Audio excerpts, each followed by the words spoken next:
Jadi keutamaan puasa di bulan Rajab itu sebetulnya keutamaan umum yang disebutkan dalam dalil-dalil masuk dalam kategori puasa dan ibadah di bulan-bulan hurum seperti keutamaan di 3 bulan yang lainnya. Tidak ada amalan-amalan khusus misalnya yang hadis-hadisnya menunjuk keistimewaannya. Tapi kalau Anda kerjakan, silahkan saja kerjakan dengan niat mengerjakan amalan-amalan rutinitas seperti yang lainnya. Dan pahala Allah berikan kepada Anda. Contoh, Anda pengen sholat malam, silahkan sholat malam. Mau di bulan Rajab, bulan Sya'ban, bulan lain silahkan. Ya, sholat pertengahan malam silahkan, tahajud silahkan, ba'diyah maghrib silahkan, ba'diyah isya silahkan. Tapi kadang-kadang teman-teman sekalian, jangan sampai kemudian termotivasi oleh dalil-dalil sebetulnya yang tidak ada susunannya atau informasi dari Nabi SAW. Contoh, pernah mendengar kalimat ini, siapa yang menunaikan sholat di malam Jumat di bulan Rajab, di antara isya kemudian sampai dengan ke fajarnya, dia bacakan kemudian rakaat pertamanya setelah Al-Fatihah, kemudian dibacakan surat A, surat B, sampai dengan ke Al-Ikhlas, sampai yang lainnya, maka akan diampuni semua dosa-dosanya, dibebaskan dari neraka. Pernah dengar kalimat itu? Ini hadisnya hadis palsu. Ya, hadisnya hadis palsu. Bahkan di kitab hadis palsu pun tidak ditemukan. Ya, saking palsunya hadis ini, di kitab hadis palsu pun tidak ditemukan. Pernah dengar hadis ini? Inna fil jannati baban yuqalu Rajab. Di surga itu ada satu pintu, satu sungai. Nama sungainya Sungai Rajab. Siapa yang bisa puasa sehari di bulan Rajab, maka dia akan mendapatkan kenikmatan surga di situ dengan air minum dari Sungai Rajab. Pernah dengar? Nah, itu hadisnya pun hadis palsu. Saking palsunya, teman-teman, di kitab-kitab yang primer pun tidak ditemukan. Saya sudah menggali, ada 7 kitab yang menyampaikan itu. Saya sudah tulis semuanya, 7 kitabnya, di mana ininya, rawinya siapa, saya sampaikan semua. Ini ada At-Tashi Ashar al-Masyhur Baghdadiyah, pengarangnya Abu Tahir As-Salafi, Fadailu Syahr Rajab Al-Hasan ibn Muhammad Al-Khilal, Fadl Rajab Abul Qasim ibn Asakir, Al-Amali Al-Khamisiyah karangan Yahya bin Al-Husain Al-Syajari, Al-Jurjani, Syu'abul Iman karangan Al-Baihaqi, At-Tadwin fi Akhbari Qazwain karangan Abdul Karim Ar-Rafi'i, Fadailul Awqat karangan Al-Baihaqi. Semuanya dicantumkan untuk menginformasikan pada kita hadisnya maudhu, palsu, paling minimal dhaif. Bismillahirrahmanirrahim.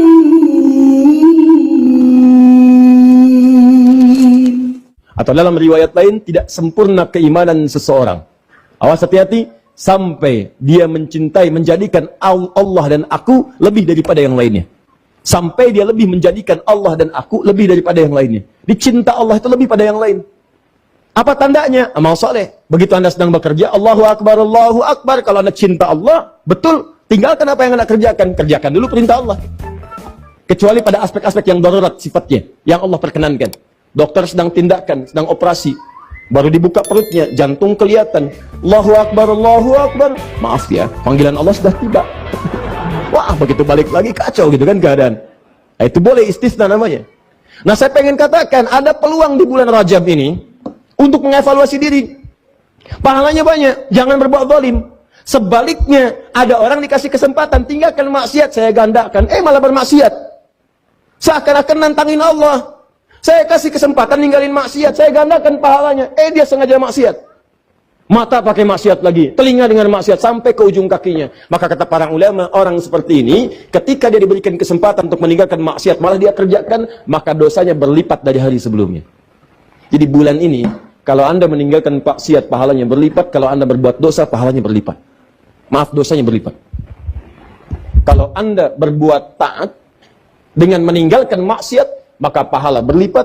Kalau Anda sengaja mengerjakan maksiat di bulan-bulan ini, bulan Rajab, Anda kerjakan maksiat, maka dosanya pun berlipat dari sebelumnya. Cukup satu dosa, itu bisa menyebabkan Anda terhambat ke surga. Sekarang dosanya berlipat, Anda masih kerjakan juga, dan Anda pengen ke surga. Allahu Akbar. Mana penghapus? Tuh, sampai kaget itu tutup khusus. Maka yang penting dikerjakan di bulan Rajab ini, teman-teman sekalian, adalah bagaimana mengevaluasi diri dengan memetakan 2 hal. Ini sunnahnya. Ini yang Nabi kerjakan. 1, jauhi maksiat. Coba cek kebiasaan dari ujung kepala sampai ujung kaki. Apa yang biasa ditonton? Coba lihat tayangan televisinya. Kalau yang banyak tampil aurat, tampil yang jelek-jelek, sudah tinggalkan. Tutup, tutup. Pahalanya banyak. Ya. Awas yang biasa dengar yang tidak baik tinggalkan. Sekarang alihkan pada yang baik-baik. Tutup, tutup, tutup, tutup, jauhi, jauhi sampai ke ujung kaki. Langkah dipakai melangkah kemana? Ayo. Terus, tinggalkan, jauhi. Maka pahala datang. Nah, biasanya begini, Allah kan ciptakan segala sesuatu berlawanan. Quran surah 51 ayat ke-49, paling kiri sebelah bawah. Wa min kulli syai'in khalaqna zawjaini la'allakum tadhakkarun. Segala hal saya ciptakan berlawanan, berpasangan supaya kalian itu tahu cuman saya yang tidak punya pasangan. Laki-laki pasangan perempuan, jantan pasangan betina, putik pasangan benang sari. Sama, maksiat itu punya lawan namanya taat. Ada lawannya. Ada pasangan yang bisa kemudian bersatu, ada pasangan dalam bentuk lawannya hitam, lawannya putih, ya kan? Nah, ini nggak bisa bersatu dua-duanya. Awas, hati-hati. Taat lawannya maksiat. Pasangan yang dimaksudkan lawan, tabad dalam bahasa Arab. Nggak bisa menyatu. Maka biasanya ini akan saling mengalahkan. Kalau yang satu unggul, yang lainnya turun. Yang satu turun, yang lain naik. Demikian kalau orang sudah terbiasa menjauhi maksiat yang ditekan, maka taatnya akan naik. Kalau nggak percaya silahkan. Kalau orang sudah terbiasa menghindari kosakata yang kotor, maka di lisannya akan keluar yang baik-baik saja. Kalau dia terbiasa kemudian melihat yang baik-baik, maka maksiatnya yang buruk-buruk tidak akan pernah dilihat. Sebaliknya, maaf, kalau terbiasa melihat yang haram, maka kepada yang halal itu akan nggak suka. Saya sering katakan, kalau suami-suami sudah senang melihat wajah-wajah yang bukan mahramnya, pasti ada rasa ketidaksukaan pada istrinya. Ketika seorang suami sudah tidak senang memandang istri yang halal, itu berarti matanya sering dipakai melihat yang haram. Sama persis ketika istri sudah tidak senang memandang yang halal dari suaminya, maka seringkali dia melihat wajah-wajah yang diharamkan kepadanya. Coba cek berapa banyak Anda menggali status di media sosial. Silahkan cek berapa banyak wajah-wajah yang seharusnya dilihat Anda lihat dan seterusnya. Ini gambarannya. Anda tinggalkan ini, ya di bulan-bulan ini pahala dapatkan, maka konsekuensinya taatnya pasti akan bertambah. Ini rumus ya. Jadi mustahil ada orang meninggalkan maksiat, taatnya tidak naik, itu mustahil. Mustahil. Jadi di bulan Rajab ini yang harus Anda kerjakan, tingkatkan ketaatan, jauhi maksiat. Cara paling cepat, tinggalkan maksiat, maka ini akan naik. Nah, ada satu rumus yang saat ibadah ini dikerjakan, rumusnya dilakukan, maka dua-duanya ini akan segera otomatis terjadi. Saya ulang, ada satu rumus, satu jenis ibadah yang kalau Anda kerjakan ini, maka secara otomatis semua jenis maksiat akan ditinggalkan dan semua jenis ketaatan akan dikerjakan. Ibadah itu namanya puasa. Cuma puasa yang saat dikerjakan pada saat yang bersamaan, maaf, orang yang puasa saat mengerjakan puasa itu pada saat yang bersamaan sudah pasti akan meningkat nilai ketaatan dan amal ibadahnya. Silakan kalau tidak percaya. Anda tidak puasa belum tentu bisa memberi. Silakan cek. Ada yang di depan mata minta pak, belum tentu diberi. Tapi saat puasa, jangankan yang kelihatan mata, yang tak nampak di data. Berapa yatimnya, berapa du'afanya. Silahkan cek saat Ramadan. Bukankah Anda mendata berapa yatim, berapa fakir, berapa miskin? Anda kalau tidak sedang puasa, belum tentu baca Al-Quran. Tapi saat puasa, itu bisa buka dalam setiap kesempatan. Buka Al-Quran, baca. Anda kalau tidak sedang puasa, jangankan sholat sunnah, sholat fardu terlambat, biasa.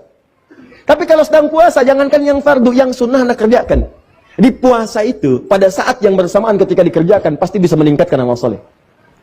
Saat bersamaan, orang puasa pasti meninggalkan maksiat. Nggak ada orang puasa sengaja mengerjakan maksiat, nggak ada. Dan dia akan jaga. Silahkan cek. Lisan mau berdusta, dipancing-pancing, nggak mau. Ya, lihat. Mau marah, ditahan. Kenapa? Takut batal puasanya. Itu latihannya. Maghrib jam berapa sekarang? 18, 17, 18, 19, 20 ya. Kita ambillah pertengahan 18. Jam 6 lewat 18. Maghrib jam 18. Ada orang mencela Anda habis-habisan jam 18 lewat 15. Tinggal 3 menit lagi maghrib. Wah, Anda diprovokasi. Dasar begini, dihina habis-habisan Anda. Dihina habis-habisan. Tapi Anda nggak membalas. Padahal biasanya temperamen. Ditanya, kenapa nggak balas? Nanti habis buka. Habis buka. Takut batal puasa. Itu makanya cara terbaik berevaluasi diri itu saat puasa. Puasa, tahan maksiat, kerjakan semua nilai ketaatan-ketaatan. Makanya disebutkan di hadis Muslim, nomor hadis 1960, riwayat Sayyidah Aisyah, dikuatkan oleh keterangan Ibnu Abbas radhiyallahu taala anhuma, Nabi itu teman-teman sekalian, ya, sering meningkatkan puasa di bulan-bulan hurum, ya, bulan hurum, termasuk bulan Rajab. Ya, kata Sayyidah Aisyah, termasuk juga kemudian Ibnu Abbas radhiyallahu taala anhuma, saya kadang melihat Nabi sallallahu alaihi wasallam sering puasa, seakan-akan nggak buka, tapi juga sering melihat beliau buka, seakan-akan nggak puasa. Ya, maksudnya apa? Maksudnya, kalau Anda ingin kemudian meningkatkan puasa di bulan-bulan hurum, seperti bulan Al-Muharram, bulan Dzulqa'dah, bulan Dzulhijjah, bulan Rajab, itu silahkan, boleh-boleh saja. Walaupun tidak ada kekhususan mengkhususkan puasa di satu bulan saja, tidak. Ya, tapi kalau Anda ingin tingkatkan puasa, silahkan, ini dalilnya, yang sahih. Apa dalil sahihnya? Tadi saya bacakan. Ya, pertama, isyarat ayat Qur'annya menyebutkan demikian. Yang kedua, untuk puasanya hadis Muslim, nomor hadis 1960. Kalau Anda ingin menunaikan puasa di bulan Rajab dengan mengikuti Nabi, isyaratnya untuk menghidupkan evaluasi diri, terkhusus di bulan-bulan haram yang 4 tadi, maka itu tidak ada masalah, silahkan. Sunnah, boleh. Kalau ada yang tanya, boleh nggak saya puasa bulan Rajab? Silahkan. Anda mau Senin puasa? Silahkan. Kamis puasa? Silahkan. Tidak ada batas, seperti hari-hari biasa. Seperti hari biasa, cuman pahalanya ketika Anda kerjakan untuk menghindari maksiat, maka tadi itu bisa berlipat dari hari sebelumnya. Jelas sampai sini? Jadi kalau Anda ingin puasa bulan Rajab, misalnya saya pengen puasa Senin, boleh. Pengen puasa Kamis, boleh. Pengen puasa Senin Kamis, silahkan. Pengen Ayyamul Bid, silahkan. Pengen puasa Daud, silahkan. Atau pengen misalnya puasa beruntut, Senin puasa, Selasa puasa, Rabu puasa, Kamis tidak, boleh. Apa dalilnya? Tadi, karena puasa di bulan-bulan hurum dianjurkan oleh Nabi SAW. Bulan hurum ada 4, 1 Dzulqa'dah, 2 Dzulhijjah, 3 Al-Muharram, 4 Rajab. Paham? Tapi kalau ada kemudian yang menyampaikan kepada Anda, kalau Anda puasa di bulan Rajab akan mendapatkan pahala sekian. Puasa di bulan Rajab mendapatkan surga, nanti di surganya ada sungai namanya, sungainya Sungai Rajab, ya kan? Puasa sehari di bulan Rajab, maka Anda akan diampuni semua dosa, dibebaskan dari neraka. Kalau sudah bebas dari neraka, ngapain puasa Ramadan? Jelas? Jadi keutamaan puasa di bulan Rajab itu sebetulnya keutamaan umum yang disebutkan dalam dalil-dalil masuk dalam kategori puasa dan ibadah di bulan-bulan hurum, seperti keutamaan di 3 bulan yang lainnya.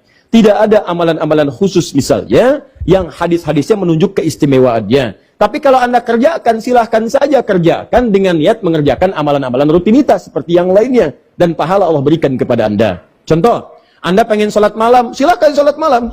Mau di bulan Rajab, bulan Sya'ban, bulan lainnya silahkan. Ya, sholat pertengahan malam silahkan, tahajud silahkan, ba'diyah maghrib silahkan, ba'diyah isya silahkan. Tapi kadang-kadang teman-teman sekalian, jangan sampai kemudian termotivasi oleh dalil-dalil sebetulnya yang tidak ada susunannya atau informasi dari Nabi SAW.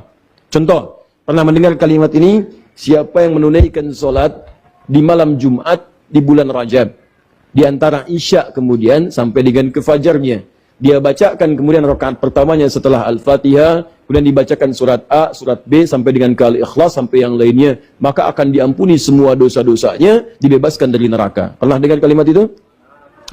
Ini hadisnya hadis palsu. Ya, hadisnya hadis palsu. Bahkan di kitab hadis palsu pun tidak ditemukan. Ya, saking palsunya hadis ini, di kitab hadis palsu pun tidak ditemukan.